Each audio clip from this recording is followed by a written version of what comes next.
ਜੀ अस्सलाम वालेकुम ਤੁਹਾਡਾ ਲੱਕੀ ਭਾਈ ਆਪਣੀ ਜਾਤੀ ਚੈਨਲ ਤੋਂ ਵੀਰ ਇਕਬਾਲ ਭਾਈ ਨਾਲ ਫਿਰ ਦੁਬਾਰਾ ਹੁਣ ਆਪਣੇ ਬੂਟੇ ਤੇ ਹੁਣ ਆਪਣੇ ਬੂਟਿਆਂ ਛੂਟਿਆਂ ਦੇ ਵਿੱਚ ਹੁਣ ਇਸ ਟਾਈਮ ਭਾਈ ਇਕਬਾਲ ਇਸ ਟਾਈਮ ਹੈ ਭਾਈ ਆਪਣੇ ਸ਼ਤੂਤਾਂ ਦੇ ਬੂਟੇ ਥੱਲੇ ਇਹ ਵਾਲੇ ਮਾਸ਼ਾਅੱਲਾ ਜੀ ਲੱਕੀ ਭਾਈ ਆਪਣੇ ਬਾਗ 'ਚ ਲੈ ਕੇ ਆਏ ਆ ਤੇ ਆਉਂਦੇ ਨੇ ਅਚਾਨਕ ਜ਼ਿਹਨ 'ਚ ਇੱਕ ਉਹ ਗੱਲ ਆ ਗਈ ਮਾਹੌਲ ਨੂੰ ਵੇਖ ਕੇ, ਕਿਤੇ ਧੁੱਪ ਕਿਤੇ ਛਾਂ, ਕਿਤੇ ਮੱਝ ਕਿਤੇ ਗਾਂ, ਕਿਤੇ ਚਿੜੀਆਂ ਦੀ ਚਹਿਕਾਰ ਤੇ ਕਿਤੇ ਵੈਸੇ ਹੀ ਛਾਂ ਕਿ ਇਹ ਦੇਸੀ ਮਾਹੌਲ ਆ ਔਰ ਬਹੁਤ ਪਿਆਰਾ ਮਾਹੌਲ ਹੈਗਾ ਆ। ਕੁਦਰਤ ਦੇ ਨਜ਼ਾਰੇ ਆ, ਜਾਨਵਰਾਂ 'ਚ ਦੇਖ ਲਓ, ਪਰਿੰਦਿਆਂ 'ਚ ਦੇਖ ਲਓ, ਪੌਦਿਆਂ 'ਚ ਦੇਖ ਲਓ ਕਿ ਉਹ ਜ਼ਾਤ ਕਿਸ ਤਰ੍ਹਾਂ ਆਪਣੀ ਤਜੱਲੀ ਜਿਹੜੀ ਨਾ ਉਹਦੇ ਜ਼ਰੀਏ ਇਹ ਨਿਜ਼ਾਮ ਚਲਾ ਰਹੀ ਆ ਔਰ ਕਿਸ ਤਰ੍ਹਾਂ ਫਲ ਫੁੱਲ ਰਹੀ ਆ ਹਰ ਚੀਜ਼।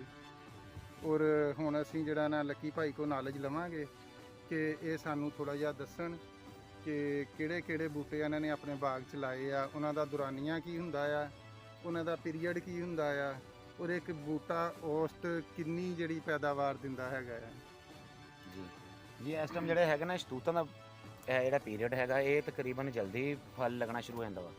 ਇਹ ਤਕਰੀਬਨ ਸਾਲ ਡੇਢ ਸਾਲ ਬਾਅਦ ਸਹੀ ਤਰ੍ਹਾਂ ਫਲ ਲੱਗਣਾ ਸ਼ੁਰੂ ਹੋ ਜਾਂਦਾ ਹੈ। ਇਸ ਟਾਈਮ ਮੌਸਮ ਜਿਹੜਾ ਨਾ ਹੈ ਨਹੀਂ ਸ਼ਤੂਤਾਂ ਦਾ, ਲੇਕਿਨ ਮੇਰੇ ਸ਼ਤੂਤਾਂ ਨੂੰ ਫੇਰ ਵੀ ਕੋਈ ਨਾ ਕੋਈ ਸ਼ਤੂਤ ਲੱਗਾ ਹੀ ਹੋਇਆ ਵਾ। ਇਸ ਟਾਈਮ ਨਾ ਸ਼ਤੂਤ ਲੱਗੇ ਹੋਏ ਆ। ਸ਼ਤੂਤਾਂ ਦਾ ਜਿਹੜਾ ਨਾ ਮੌਸਮ ਨਹੀਂ ਹੈ, ਇਹ ਮੇਰੇ ਜਿਹੜੇ ਸ਼ਤੂਤ ਹੈ ਇਹ ਦੋ ਤੋਂ ਤਿੰਨ ਦਫਾ ਹਲਕੇ ਹਲਕੇ ਸ਼ਤੂਤ ਲੱਗਦੇ। ਜਿਹੜੇ ਇੱਕ ਦਫਾ ਲੱਗਦੇ ਉਹ ਤਕਰੀਬਨ ਅੱਛੇ ਤਰੀਕੇ ਨਾਲ ਜਿਹੜੇ ਕਾਮਯਾਬ ਰਹਿੰਦੇ ਆ।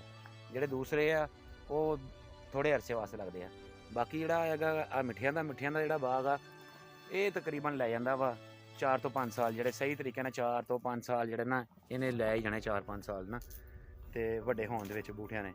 ਤੇ ਬਾਕੀ ਜਿਹੜੇ ਹਰ ਪੌਦੇ ਦਾ ਆਪਣਾ ਪ੍ਰੋਸੀਜਰ ਹੁੰਦਾ ਵਾ, ਲੇਕਿਨ ਇੱਕ ਫਾਸਲਾ ਜਿਹੜਾ ਨਾ ਫਾਸਲਾ ਪੌਦਿਆਂ ਦੇ ਵਿੱਚ ਬੜਾ ਮਾਇਨੇ ਰੱਖਦਾ ਵਾ। ਮੈਂ ਪੌਦੇ ਜਿਹੜੇ ਨਾ ਜ਼ਿਆਦਾ ਘੱਟ ਫਾਸਲੇ ਤੇ ਲਾ ਦੇ, ਘੱਟ ਫਾਸਲੇ। ਦੇਖੋ ਨਾ ਇਹ ਗਲਤੀ ਮੇਰੀ ਕਿ ਇੱਥੋਂ ਇੱਕ ਪੌਦਾ ਵਾ ਤੇ ਇਦਾਂ ਹੀ ਹੱਥ ਇੱਧਰ ਨੂੰ ਕਰਾਂ ਤੇ ਦੂਸਰਾ ਪੌਦਾ ਆ ਜਾਂਦਾ। ਯਾਨੀ ਕਿ ਇਹਦੇ ਵਿੱਚ ਹੁਣ ਟਰੈਕਟਰ ਚੱਲਣਾ ਬਹੁਤ ਮੁਸ਼ਕਲ ਹੋ ਜਾਣਾ, ਟਰੈਕਟਰ ਦਾ ਚੱਲਣਾ। ਤੇ ਇਹ ਕੰਮ ਜਿਹੜਾ ਇਨਸਾਨ ਵਾਸਤੇ ਕਿ ਮੁੜ ਕੇ ਵਾਹੀ ਬੀਜੀ ਨਹੀਂ ਵਿੱਚ ਹੋਣੀ ਹੈਗੀ, ਤੇ ਚੱਲਦਾ ਤਾਂ ਰਹਿਣਾ ਸਿਸਟਮ, ਲੇਕਿਨ ਇਹ ਕਿ ਵਾਹੀ ਬੀਜੀ ਵਾਲਾ ਸਿਸਟਮ ਨਹੀਂ ਇਹਦੇ ਵਿੱਚ ਹੋਣਾ। ਤੇ ਇੱਧਰ ਆਏ ਆ ਤੇ ਬਾਗ ਵਿੱਚ ਗਰਮੀ ਲੱਗ ਰਹੀ ਹੈ ਹੁਣ, ਤੇ ਧੁੱਪ ਵਾਵਾ ਨਿਕਲੀ ਹੈ ਤੇ ਗਰਮੀ ਮਹਿਸੂਸ ਹੋ ਰਹੀ ਹੈ। ਤੇ ਹੁਣ ਬਾਕੀ ਉਧਰ ਫਾਰਮ ਵਾਲੀ ਸਾਈਡ ਤੇ ਜਾਂਦੇ ਆ ਤੇ ਉਧਰ ਜਾ ਕੇ ਦੇਖਦੇ ਆ ਕਿ ਫਾਰਮ ਵਾਲੀ ਸਾਈਡ ਤੇ ਕੀ ਪੋਜੀਸ਼ਨ ਆ ਪੌਦਿਆਂ ਦੀ। ਤੇ ਆਹ ਵਾਲੇ ਵਿੱਚ ਹੈਗੇ ਮੇਰੇ ਅਮਰੂਦਾਂ ਦੇ ਬੂਟੇ। ਆਹ ਲੈਨ ਜਿਹੜੀ ਇਹ ਅਮਰੂਦਾਂ ਦੀ ਆਉਂਦੀ ਹੈ, ਇਸ ਤਰ੍ਹਾਂ ਹੀ ਆਹ ਲੈਨ ਪੂਰੀ ਦੀ ਪੂਰੀ ਅਮਰੂਦਾਂ ਦੀ ਆ। ਤੇ ਅਗਲੀ ਸਾਈਡ ਤੇ ਇਹਦੇ ਹੈ ਵਾ ਜਾਮਣਾ। ਲੱਕੀ ਭਾਈ ਥੋੜਾ ਜਿਹਾ ਦੱਸੋਗੇ ਕਿ ਅਮਰੂਦ ਕਿਹੜੇ ਆ, ਇਹਨਾਂ ਨੂੰ ਸਫੇਦ ਆ ਜਾਂ ਗੁਲਾਬੀ ਜਿਹੜੇ ਹੁੰਦੇ ਆ? ਇਹਨਾਂ ਵਿੱਚੋਂ 3 ਬੂਟੇ ਜਿਹੜੇ ਹੈਗੇ ਆ ਉਹ ਹੈਗੇ ਆ ਲਾਲ ਵਾਲੇ, ਤੇ ਬਾਕੀ ਹੈਗੇ ਸਾਰੇ ਸਫੈਦ ਵਾਲੇ। ਇਹ ਸਫੈਦ ਵਾਲੇ ਬੂਟੇ ਆ। ਤੇ ਇਹ ਵਾਲੇ ਬੂਟਿਆਂ ਦੇ ਵਿੱਚ ਬੀਜ ਜਿਹੜਾ ਨਾ ਜ਼ਿਆਦਾ ਹੁੰਦਾ ਵਾ, ਤੇ ਉੱਪਰ ਜਿਹੜਾ ਹੁੰਦਾ ਮਟੀਰੀਅਲ ਉਹ ਘੱਟ ਹੁੰਦਾ। ਤੇ ਅੱਗੇ ਜਾਮਣਾ ਅਜੇ ਤੱਕ ਮੈਂ ਇੱਕ ਦਫਾ ਵੀ ਨਹੀਂ ਮੇਰੇ ਲੱਗੀਆਂ ਹੈਗੀਆਂ। ਇਹ ਜਾਮਣਾ ਦਾ ਬੂਟਾ ਵਾ, ਇਹ ਅਜੇ ਤੱਕ ਨਹੀਂ ਲੱਗਾ। ਇੱਧਰ ਅਨਾਰਾਂ ਦੇ ਤਾਂ ਅੱਗੇ ਤੁਸੀਂ 1-2 ਵੀਡੀਓ ਦੇਖੀਆਂ ਹੋਣੀਆਂ, 1-2 ਵੀਡੀਓ ਅਨਾਰਾਂ ਦੀਆਂ ਲੱਗੀਆਂ। ਤੇ ਬਾਕੀ ਤੁਹਾਨੂੰ ਮੈਂ ਉਧਰ ਫਾਰਮ ਵਾਲੀ ਸਾਈਡ ਤੇ ਜਾ ਕੇ ਤੇ ਉਹ ਦੁਬਾਰਾ ਦਊਂਗਾ। ਅੱਛਾ, ਜਾਂਦੇ ਲੱਕੀ ਭਾਈ ਤੁਸੀਂ ਥੋੜਾ ਜਿਹਾ ਗਾਈਡ ਕਰੋਗੇ ਕਿ ਇਹ ਜਿਹੜੇ ਬੂਟੇ ਦੇਖਣ ਨੂੰ ਇੱਕ ਜਿਹੇ ਹੀ ਆ ਅਮਰੂਦਾਂ ਦੇ ਜਿੰਨੇ ਵੀ ਆ, ਤੇ ਪਤਾ ਕਿਸ ਤਰ੍ਹਾਂ ਚੱਲਦਾ ਕਿ ਇਹ ਗੁਲਾਬੀ ਫਲ ਵਾਲਾ ਆ ਜਾਂ ਸਫੇਦ ਫਲ ਵਾਲਾ ਆ? ਇਹ ਜਦੋਂ ਤੁਸੀਂ ਲੈਣ ਜਾਣਾ ਨਾ ਉਸ ਟਾਈਮ ਉਹ ਨਰਸਰੀ ਵਾਲਿਆਂ ਨੂੰ ਦੱਸਣਾ ਕਿ ਭਾਈ ਸਾਨੂੰ ਸੀਡਲੈਸ ਚਾਹੀਦਾ ਜਾਂ ਦੂਸਰਾ ਚਾਹੀਦਾ ਜਾਂ ਗੁਲਾਬੀ ਚਾਹੀਦਾ। ਉਹਨਾਂ ਨੇ ਤੇ ਉਸ ਵੈਰਾਈਟੀ ਸਾਰੀ ਲੈਦਾ ਰੱਖੀ ਹੁੰਦੀ ਹੈ। ਤੇ ਅਗਰ ਤਾਂ ਨਰਸਰੀ ਵਾਲਾ ਅਤਮਾਦ ਵਾਲਾ ਤੇ ਅੱਛਾ ਬੰਦਾ ਹੋਏਗਾ ਤੇ ਉਹ ਉਹੀ ਪੌਦਾ ਦੇਗਾ ਜਿਹੜਾ ਦੱਸੇਗਾ, ਯਾਨੀ ਕਿ ਛੋਟੀ ਸਰਾਈ, ਵੱਡੀ ਸਰਾਈ, ਗੋਲਾ ਜਾਂ ਜਿਹੜਾ ਵੀ ਲੈਣਾ ਉਹ ਦੱਸੇਗਾ ਕਿ ਉਹੀ ਆ ਤੇ ਉਹੀ ਨਿਕਲਦਾ ਹੁੰਦਾ। ਤੇ ਜੇ ਕਹੋਗੇ ਕਿ ਤੁਸੀਂ ਪੱਤਿਆਂ ਤੋਂ ਪਤਾ ਕਰ ਜਾਏਗਾ, ਪੱਤਿਆਂ ਤੋਂ ਕੋਈ ਪਤਾ ਨਹੀਂ ਲੱਗਦਾ ਜਿੰਨੀ ਦੇਰ ਤੱਕ ਉਹਦਾ ਫਲ ਨਹੀਂ ਲੱਗਣਾ। ਫਲ ਤੋਂ ਬਗੈਰ ਉਹਦਾ ਪਤਾ ਨਹੀਂ ਲੱਗਣਾ ਹੈਗਾ ਕਿ ਉਹ ਜਿਹੜਾ ਵਿੱਚ ਮਟੀਰੀਅਲ ਉਹੀ ਹੈ ਜਿਹੜਾ ਦੱਸਿਆ ਉਹਨਾਂ ਨੇ ਕਿ ਜਾਂ ਫਰਕ ਵਿੱਚ ਵਾ। ਤੇ ਇਹਦਾ ਫਲ ਤੇ ਜਾ ਕੇ ਪਤਾ ਲੱਗਦਾ।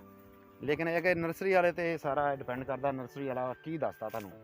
ਕਿ ਨਰਸਰੀ ਵਾਲਾ ਝੂਠ ਬੋਲ ਕੇ ਅਗਰ ਚੀਜ਼ ਦੇ ਦਿੰਦਾ ਵਾ ਤੇ ਫਿਰ ਉਹ ਝੂਠੀ, ਫਿਰ ਉਹਨੇ ਝੂਠ ਬੋਲਣਾ ਤੁਹਾਨੂੰ। ਤੁਸੀਂ ਸਰਾਈ ਲਿਆਓਗੇ ਵੱਡੀ ਜਾਂ ਛੋਟੀ ਸਰਾਈ, ਇਸ ਚੀਜ਼ ਦਾ ਹੁੰਦਾ। ਤੇ ਮੁੜ ਕੇ ਬਾਅਦ 'ਚੋਂ ਸਰਾਈ ਨਿਕਲੇ ਨਾ, ਜਾਂ ਗੋਲਾ ਕਿਹਾ ਹੋਵੇ, ਚਾਣਾ ਗੋਲਾ ਕਿਹਾ ਹੋਵੇ, ਕਈ ਕਿਸਮ ਦੇ ਹੈਗੇ। ਲੇਕਿਨ ਜਿਹੜੇ ਨਾ ਹਰ ਇੱਕ ਦਾ ਆਪਣਾ ਹੀ ਮਜ਼ਾ ਤੇ ਆਪਣਾ ਹੀ ਖਾਣ ਦਾ ਤਰੀਕਾਕਾਰ ਹੁੰਦਾ। ਤੇ ਮਾਸ਼ਾਅੱਲਾ ਹੁਣ ਆਪਾਂ ਮਿੱਠਿਆਂ ਦੇ ਬੂਟਿਆਂ ਦੇ ਕੋਲ ਹੈਗੇ ਆ। ਹਾਂਜੀ, ਇਹਨਾਂ ਦੀ ਔਸਤ ਪੈਦਾਵਾਰ ਕੀ ਹੁੰਦੀ ਆ ਇੱਕ ਬੂਟੇ ਦੀ?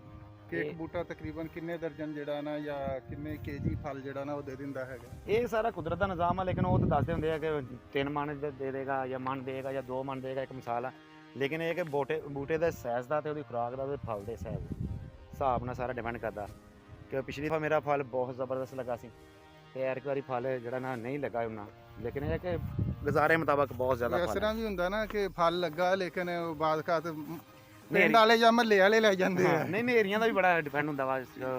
ਹੁਣ ਆ ਦੇਖੋ ਨਾ, ਹੁਣ ਆ ਵੀ ਪੌਦਾ ਵਾ, ਇਹਨੂੰ ਹੁਣ ਫਲ ਕਿੰਨਾ ਲੱਗਾ ਆ, ਇਸ ਤਰੀਕੇ ਨਾਲ ਹੀ ਲੱਗਦਾ। ਦੂਸਰਾ ਮਿੱਠਾ ਵੀ ਤੇ ਦੂਸਰਾ ਮਾਲਟਾ ਵਗੈਰਾ ਵੀ ਇਸ ਤਰ੍ਹਾਂ ਹੀ ਲੱਗਣਾ ਜਿਸ ਤਰ੍ਹਾਂ ਆ ਲੱਗਾ ਆ। ਤੇ ਇਸ ਔਸਤ ਨਾਲ ਦੇਖਿਆ ਜਾਵੇ ਤੇ ਫਲ ਬਹੁਤ ਲੱਗਦਾ ਵਾ।